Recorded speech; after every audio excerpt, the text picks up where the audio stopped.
Hello, and welcome to this teaching episode on whole class teaching using the Connectivism approach. My name is Scott Miller, and I'm an IML PhD Cohort 9 doctoral candidate. To start out with this lesson, we need to first define what is Connectivism. Connectivism is designed on the basis that knowledge is distributed across a network of connections. Therefore, learning consists of the ability to construct and traverse those networks. Connectivism also uses technologies as a tool for learning. It is connecting to the knowledge is more important than learning the knowledge, and it also promotes a continuous cycle of sharing within the network or creating a new network. What this means is, as a classroom teacher, how can you bridge different groups of people together through your class design, and class discussions? As the third bullet point states, we don't all need to know all of the knowledge under Connectivism, but we need to know how to access it. Having a network of professionals, in our case, is more important than knowing what every professional knows individually.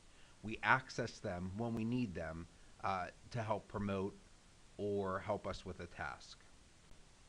Next, what I would like you to do is watch this brief YouTube video that defines Connectivism. When you're done, just hit Continue Lesson on the bottom right of your screen.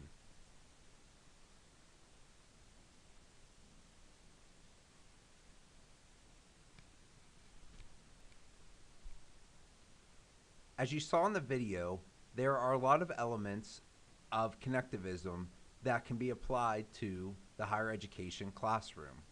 If you believe in this Connectivism approach and wish to make a network classroom, here are some things that you need to live by. A network classroom is transparent. The goals and the objectives are very clear for students so they can find different professionals to interact with.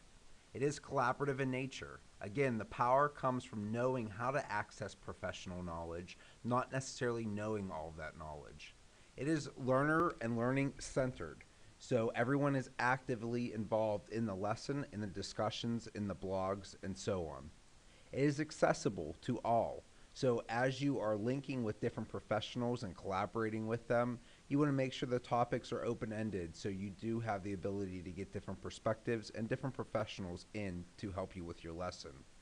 It is communication-based. Again, the power of this type of learning is based on being able to know individuals, their strengths, their skill set, their companies, and so on.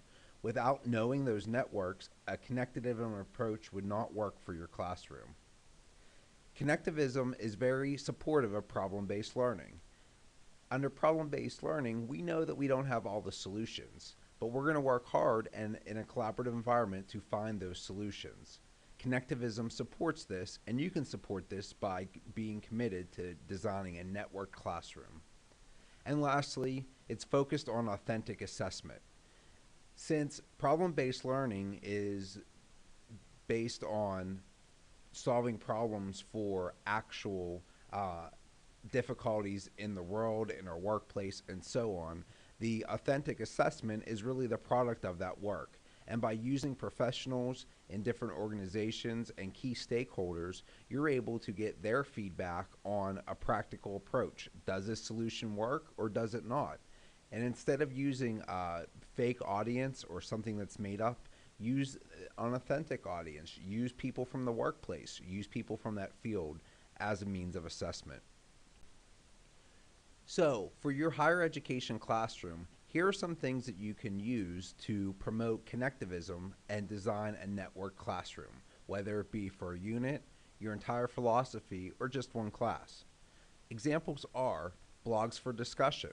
Those will allow you to interact with others, whether it be during class, before or after class, as well as access professionals that are not directly related to the course. You can always video conference or Skype with experts. One example I used is if I was teaching classroom management to pre-service student teachers, why wouldn't I take the opportunity to get the perspective of a high school principal? I could very easily Skype with somebody in a different school or even in a different county during my class time, and that would be considered bringing professionals into the classroom. That would be networking with another principal. You can always use YouTube to gain different perspectives or opinions on a topic. If you have very one sided or one mindset going on in your classroom, it could be very easy to bring in a counterpoint using YouTube and finding someone that feels opposite.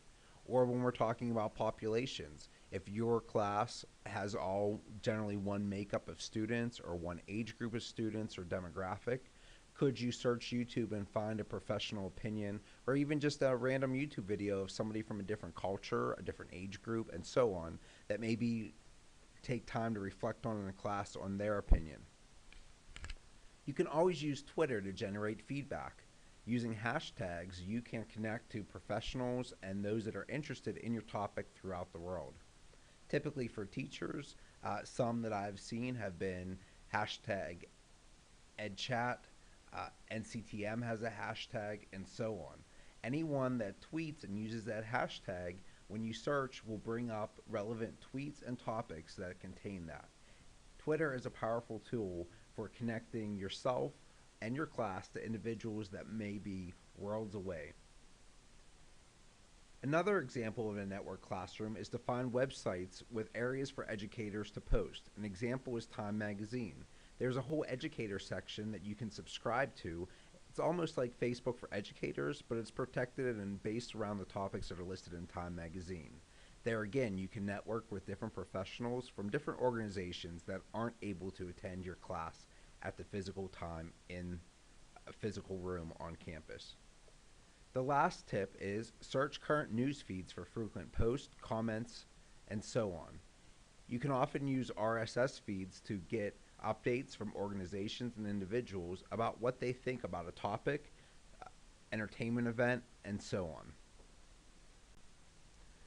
So in order to implement this in your classroom, here are some tips. First off, you have to start with yourself. You have to show others the potential of networking. It may be very simple and just a partial lesson, but start small. Start locally with established individuals or people from different classes or cohorts. Remember, it's okay not to be perfect. You always have to remember as a teacher leader to model and reflect on your practice and your lesson. So it maybe didn't go as well as planned. That's okay. Can I find other people to network for the next lesson? And just remember the goal. The goal is to bring outside sources into your class on a regular basis so students can learn from the different perspectives. For this reflection activity, consider the following scenario. You're teaching a classroom management class at Robert Morris to 24 pre-service student teachers on Monday, April 15th from 10 a.m. to 11:15 a.m. The goal of this lesson is to have the students understand the role of the principal as it relates to classroom management. At this time, brainstorm some different ways to use the Connectivism approach to teach this topic.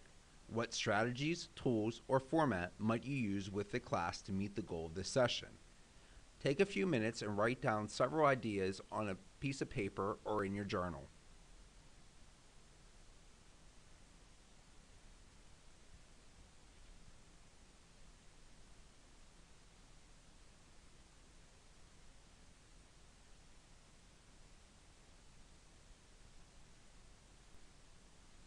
I hope that this teaching module gave you some ideas about connectivism and how to incorporate it into your classroom. Using the whole class teaching approach, you can easily integrate some of the items that were listed in this teaching episode. Good luck on your adventures with Connectivism.